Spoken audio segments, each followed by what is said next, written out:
Good afternoon, Africa. Good afternoon, African Confessions. I am back with another episode. Let us get straight into our messages. The message that I have for you today, guys, reads like this. How are you, Brother Nashi?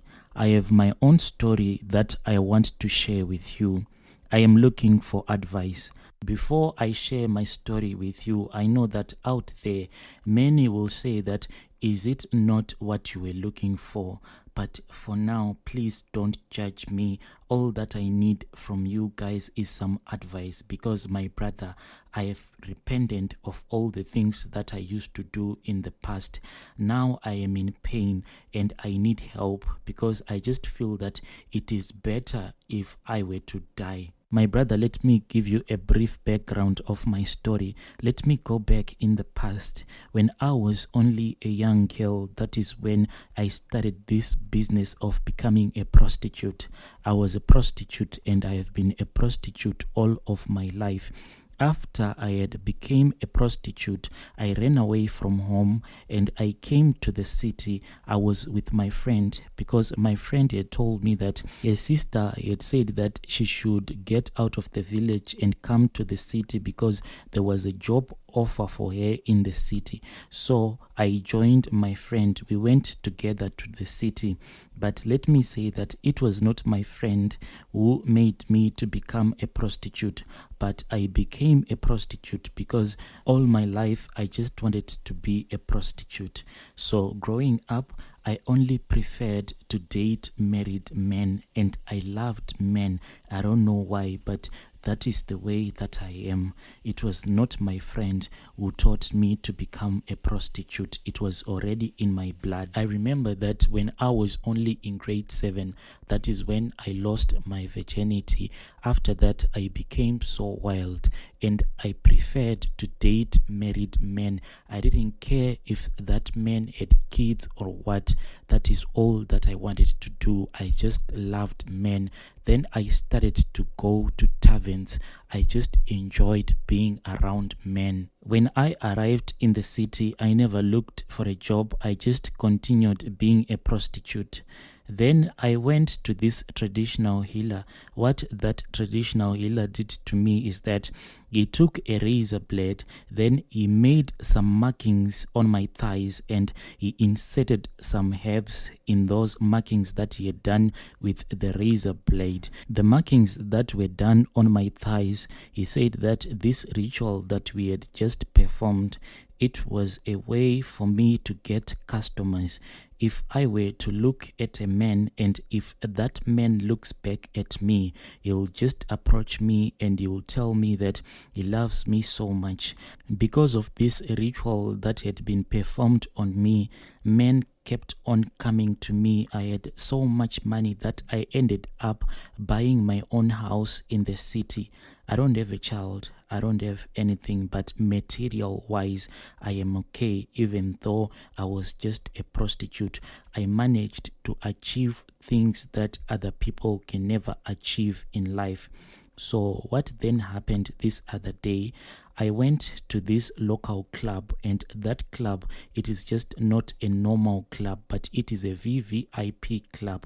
In that club, only the rich and the big boys are the ones that hang out in that club, because the kind of drinks that they offer in that club, you cannot buy it.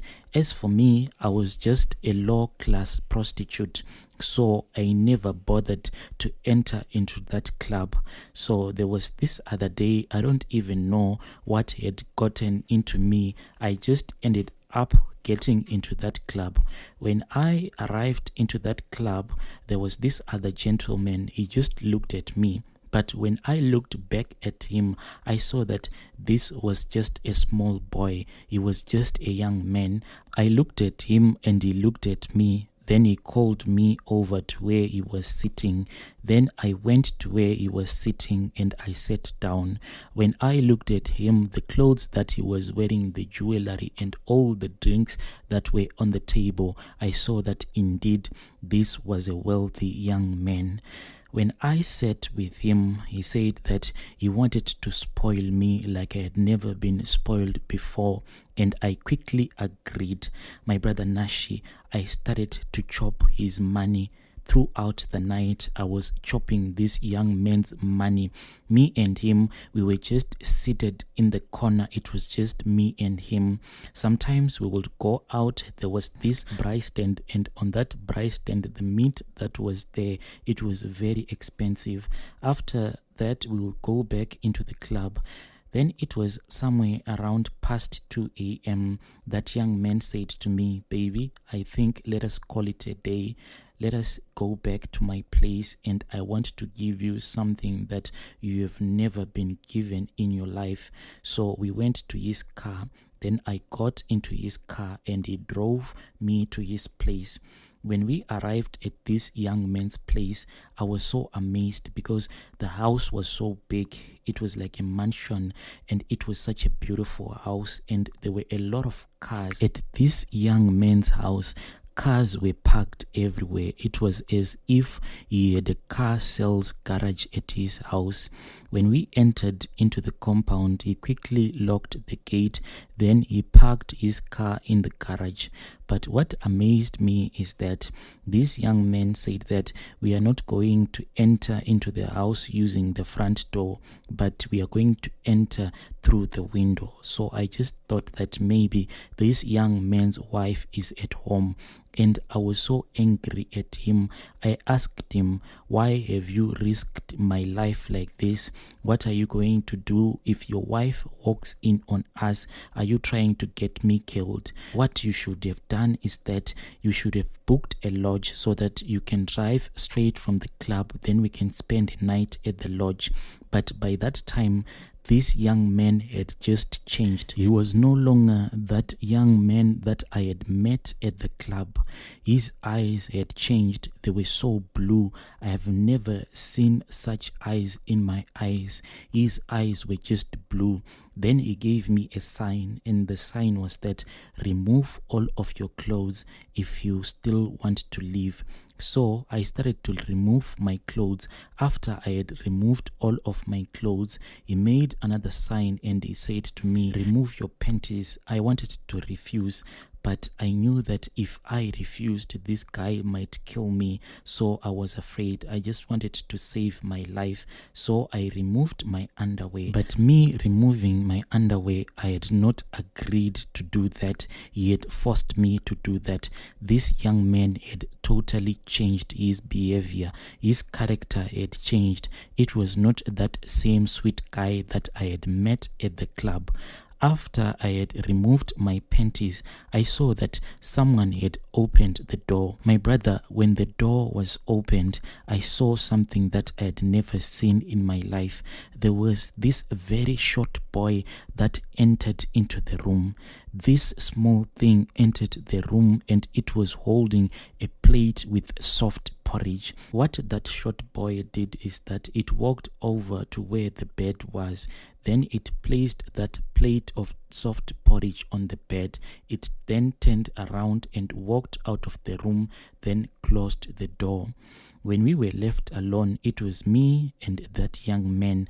Then that young man said to me, "Get into bed and sleep on your back and open your legs wide open." So I did that because I was afraid of the short boy that I had seen and everything that was happening in that room. So I just obeyed everything that he was telling me to do.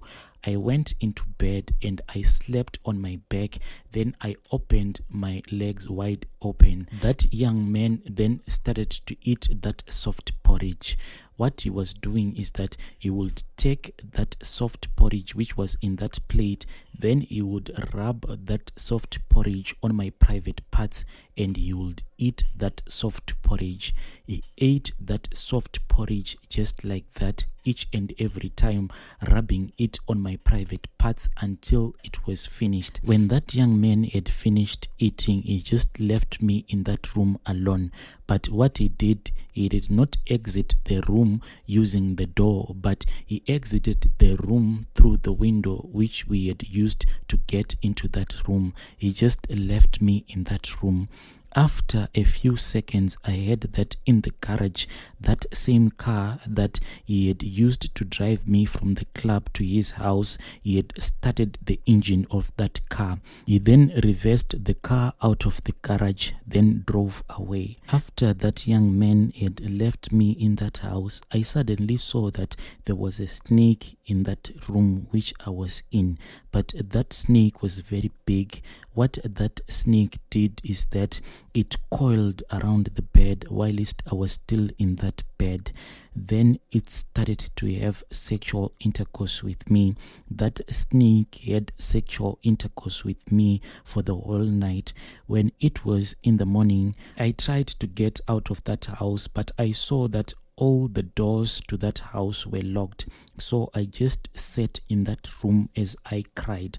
Then I saw that there was someone who was standing at the window.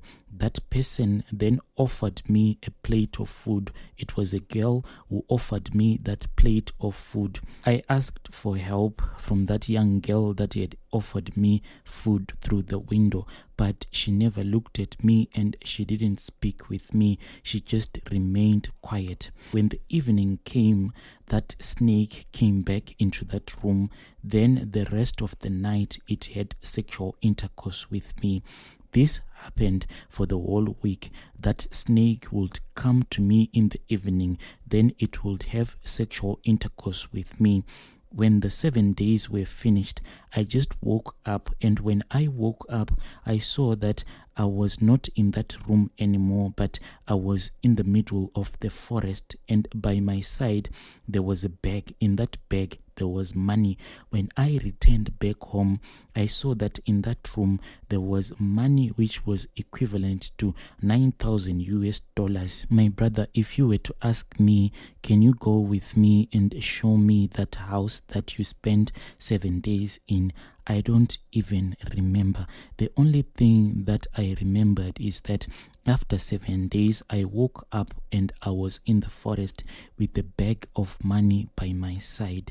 So after this incident had happened, I went on doing my work as a prostitute because in my body, I didn't feel anything strange. I was just healthy as usual. So I kept on being a prostitute. As usual, I went on my periods. I just thought that maybe after 3 or 4 days, the periods will stop. But my periods did not stop. I went on my periods for a whole month. Sometimes I can even go on my periods for the whole year. When I saw that this was what was happening to me, I went around trying to find a solution to my problems, but I have never been able to find a solution. That is why I have come here on your platform.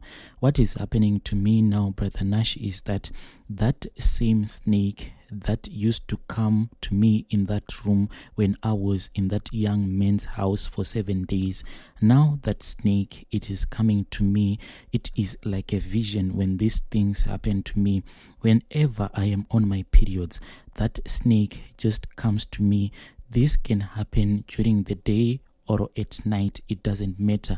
It just comes to me. Then I can just hear that on my private parts, there is something that is licking my private parts. When this happens, I can actually feel the snake licking my private parts, and it will be licking the blood that will be coming out of my private part.